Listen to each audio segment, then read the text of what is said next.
어느 날 문득 이런 생각이 들 때가 있습니다. 내가 지금 뭘 하고 있는 거지? 이 모든 게 무슨 의미가 있지? 분명 바쁘게 살고 있고 해야 할 일도 많고 심지어 남들이 보기엔 잘 살고 있는데도 갑자기 모든 게 텅 빈 느낌이 들 때가 있습니다. 이 감정은 게으름도 우울증도 아닙니다. 오히려 아주 정상적인 인간의 기능입니다. 오늘은 우리가 가끔 인생이 허무해지는 이유를 뇌과학과 심리학, 그리고 한 권의 책을 통해 이해해 보겠습니다. 인간은 다른 동물과 다르게 단순히 살아남는 것만으로는 만족하지 못합니다. 먹고 자고 안전하고 이 모든 것이 충족되어도 우리는 또 다른 질문을 합니다. 그래서 왜 사는 거지? 정신과 의사 빅터 프랭클은 이 질문을 인류의 핵심 본능이라고 말했습니다. 그는 인간을 움직이는 가장 강력한 힘은 쾌락도 권력도 아닌 의미를 찾으려는 욕구라고 주장했습니다. 그는 이 욕구를 이렇게 불렀습니다. 의미의지. 즉, 인간은 행복해지기 위해 사는 존재가 아니라 의미를 느끼기 위해 사는 존재라는 것입니다. 프랭클은 현대인의 가장 큰 병을 존재의 공허라고 불렀습니다. 이건 슬픔도 아니고 절망도 아닙니다. 그냥 다 의미 없는 느낌. 놀랍게도 이 공허는 삶이 힘들 때보다 오히려 너무 편할 때 더 자주 나타난다는 사실 아세요? 왜일까요?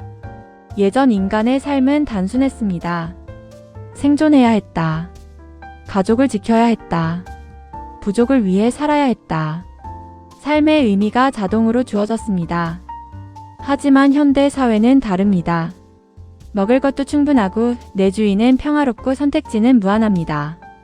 그리고 바로 그 순간 문제가 시작됩니다. 나는 왜 살아야 하지? 우리 뇌에는 사실상 목적을 찾는 시스템이 있습니다.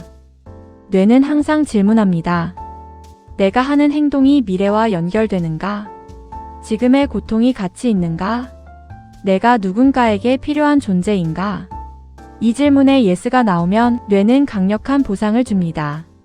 동기, 집중, 에너지, 삶의 의욕. 하지만 노가 나오면 뇌는 이렇게 판단합니다. 에너지 낭비다. 그리고 동기 시스템을 꺼버립니다. 그 결과 나타나는 감정이 바로 허무함이고 무기력이고 의욕 없음입니다. 이것은 게으름이 아니라 뇌의 절전 모드입니다. 허무함은 보통 특정 순간에 찾아옵니다. 시험 끝난 후, 프로젝트 끝난 후, 큰 목표 달성 후, 퇴사 후, 연애 끝난 후. 이 시기의 공통점은 하나입니다. 목표 종료. 목표가 끝나면 뇌는 방향을 잃습니다. 우리 뇌는 달성 중 상태에 최적화되어 있고 완료 후 상태에는 취약합니다. 그래서 많은 사람이 꿈을 이루고 나서 공허함을 느낍니다. 합격 후, 승진 후, 집 구매 후. 행복 대신 공허가 오는 이유는 이것입니다. 뇌가 묻습니다. 다음은? 프랭클의 가장 유명한 문장이 있습니다. 삶이 우리에게 의미를 묻는 것이 아니라 우리가 삶에 답해야 한다. 이 말은 굉장히 중요합니다. 우리는 평생 이 질문을 잘못하고 있습니다. 내 인생의 의미는 무엇일까? 나는 무엇에 의미를 줄 것인가? 의미는 보물이 아닙니다. 찾는 것이 아닙니다.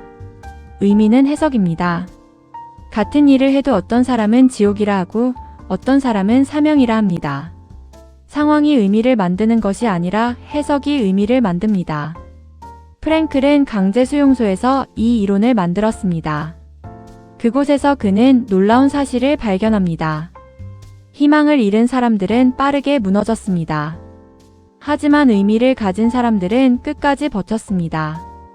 사랑하는 가족을 다시 만날 이유, 끝내지 못한 연구, 누군가에게 해야 할 이야기.